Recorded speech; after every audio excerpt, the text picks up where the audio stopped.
미국의 국가부채가 사상 처음 37조 달러를 돌파했습니다. 그런데 더 무서운 건 이 문제가 곧 한국의 현실이 될 수 있다는 사실입니다. 미국 부채 37조 달러, 우리 돈 약 5경 원. 가구당 환산하면 4억 원, 1인당 1억 5천만 원의 빚을 지고 있는 셈. 하지만 우리가 미국 걱정할 때가 아니다. 한국도 곧 같은 길을 간다. 라는 점이 더 큰 문제. 미국 국가부채 하루 7조 원씩 증가. 12호 발표 2025 회계연도 재정적자 1조 6천억 달러, 2220조 원. 연도별 적자 추이. 2022년 1조 4천억 달러. 2023년 1조 7천억 달러. 2024년 1조 8천억 달러. 2025년 1조 9천억 달러 예상. 이미 눈덩이 스노볼 단계에 돌입 멈출 수 없는 가속. 관세 수입으로 1천억 달러 줄였지만 역부족. 2024년 관세 수입 700억 달러, 112% 증가.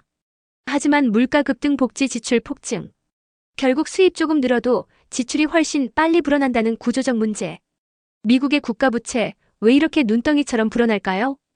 그 핵심은 바로 COLA. 그런데 더 큰 문제는 곧 한국도 같은 길을 걷게 된다는 겁니다.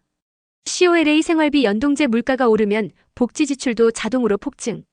사회보장연금, 연방퇴직연금, 장애인 지원, 퇴역군인 혜택 모두 물가에 연동. 물가 상승 재정 지출 급증 관세나 세수로 메울 수 없는 구조.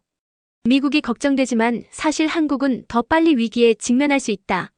2024년 미국 메디케어 지출 전년 대비 580억 달러 증가. 의료비 인플레이션 일반 물가보다 1.5배 더 빠른 상승. 메디케이드 지출 전년 대비 65조 원 증가. 트럼프의 감세삭감 법안 BBB 포함도 고령화 빈부격차 확대 속도를 못 따라감. COLA와 고령화, 빈부격차 재정지출 눈덩이 효과. 미국은 기축통화국이라 달러 발행으로 미룰 수 있음. 한국은 기축통화국이 아닌 부채 폭증 시 방어수단 전무. 지금 GDP 대비 국가부채가 미국의 절반이라 안심하는 건 착각. 한국은 2025년부터 초고령화 사회 본격 돌입 재정 악화 속도는 미국보다 훨씬 더 빠를 것. 앞으로 건강보험료와 연금 때문에 내 월급의 절반 이상이 빠져나갈 수도 있다는 사실 알고 계셨나요? 핵심 노동 인구 세금 낼 사람은 줄어든다. 2025년 2230만 명, 2050년 1445만 명. 반대로 복지 지출 기초연금, 건강보험, 국민연금은 폭발적으로 증가. 결국 지금 청년 세대가 7배 이상 세금을 떠안아야 한다. 기초연금 예산 2014년 6.8조, 2025년 26조, 2050년 125조. 건강보험료율 서울대 산학협력단 추산. 2025년 7.09%, 2050년 15.8% 소득의 16, 2072년 25.09% 소득의 14 이상. 국민연금 개혁도 청년 분리. 납부율은 13%까지 늘리면서 수령률은 2026년부터 43%로 낮춤. 청년 세대 계약 분리. 재정적자는 단순히 돈이 모자라는 문제가 아니라 미래 세대의 삶 자체를 바꿔놓을 폭탄. 지금 미국 부채가 눈덩이처럼 불어나는 것처럼 한국도 고령화로 동일한 길을 따라간다. 미국은 기축통화국이라 달러 찍어내며 버틸 수 있지만 한국은 방어수단 없음. 지금 미국 부채가 37조 달러라 위기라고 하지만 한국은 훨씬 더 위험할 수 있다는 사실 알고 계셨나요? 미국 250년 동안 쌓은 빚 19조 9천억 달러. 그런데 최근 8년 만에 17조 달러 더 쌓음. 트럼프 2기 끝나는 2029년에는 47조 달러 예상. 그런데 미국도 힘들어하는데 출산율 0.76인 한국은 어떻겠습니까?